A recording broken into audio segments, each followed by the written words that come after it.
Hi and welcome to my channel. Today I'm introducing a series called Make the Thing, where I make popular dishes from some of my favorite video games. And today we are making the extremely important matcha tea latte from Dispatch. We all remember this very on-brand mission popping up during the throes of episode 8. You click on it, expecting another intense mission, and then you hear, "Although I understand there are higher priorities for SDN at this moment, Vanderstank's girlfriend is demanding a coffee from Santa Monica be brought to Vanco." Okay, then. You read the mission instructions, and it says, deliver a large iced matcha green tea latte with oat milk, 2 pumps vanilla syrup, 1 pump white mocha sauce, strawberry puree, topped with caramel drizzle, light ice for Vanderstank's girlfriend. Wow. The city's on fire. Buildings and streets are blowing up. People are hurt or dying.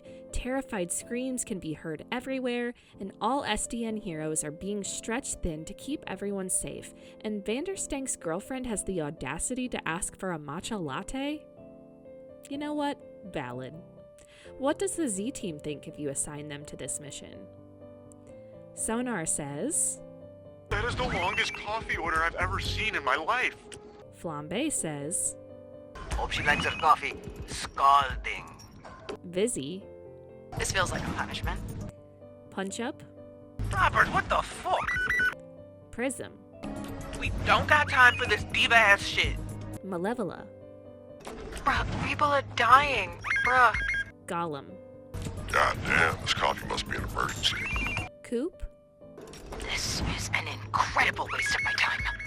Phenomaman, Is this coffee of dire importance? and Waterboy. Oh, okay. Did I do something wrong?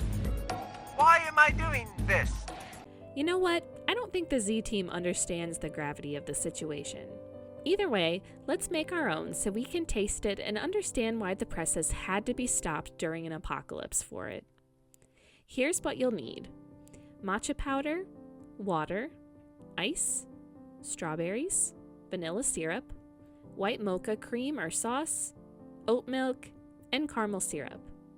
I'll be using my own favorite ratios for the matcha latte, but of course, feel free to adjust based on your own tastes.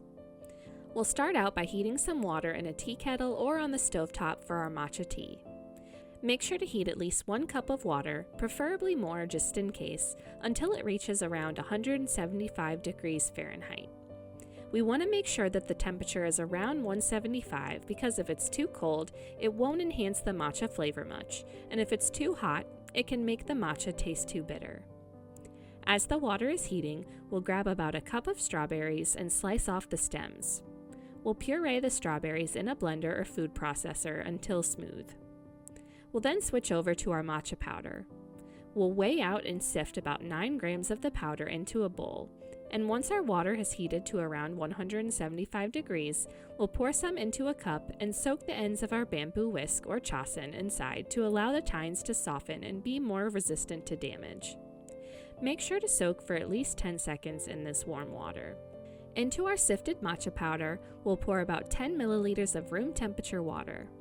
We'll mix together gently with our bamboo whisk until it forms a thick paste, and then we'll pour in about 90 milliliters of our hot, 175 degree water. We'll whisk in a WM pattern for around 30 to 60 seconds vigorously, and you should start to see some bubbles foaming near the surface. After it's looking pretty frothy, you'll start slowing down your motions, still in a WM pattern a little closer to the surface of the matcha, for another 10 to 20 seconds. We'll then finish up with a few circle whisks at the surface to break up any large bubbles, and voila, our matcha is whisked.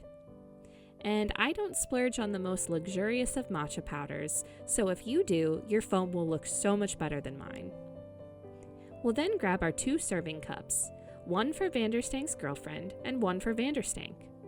Or one for Robert and Vizzy, or Robert and Blazer, or heck, even Robert and Beef. You'll pour in about a half of your strawberry puree into each cup, then top with about a half cup of ice each. You'll add 2 teaspoons or 2 pumps of vanilla syrup into each cup. then 1 teaspoon or 1 pump of your white mocha cream or sauce, and then pour in about 3/4 cup of oat milk into each. Slowly pour about half of your matcha mixture on top of each cup, and finish everything off with a drizzle of caramel syrup. And then it's time to dig in. Half matcha, half milk, all flavor. This is an extremely phenomenal and luxurious drink to sip on that would truly make you feel like the spoiled girlfriend of a genius rich CEO. Everything mixes so well together with a perfect blend of interesting and splendid ingredients and flavors that it won't take long for you to get down to the bottom of the cup. It may be packed full of flavors, but it's light enough for you to not feel too damn big after drinking. As with any matcha latte, there's loads of different options for customization, such as different fruit purees, different syrups, and even different ratios of matcha to milk. Customize to your heart's content to build your own synergy with the drink. I could totally see Vizzy being a blackberry puree lover and Prism fancying a cotton candy syrup. Just don't let Coop add blood to hers. The recipe card is in the video description if you'd like a more quick and concise version to give it a try. Like if you want a bite, subscribe for more geeky treats, and comment what popular video game food you think I should make next. Thanks for following along.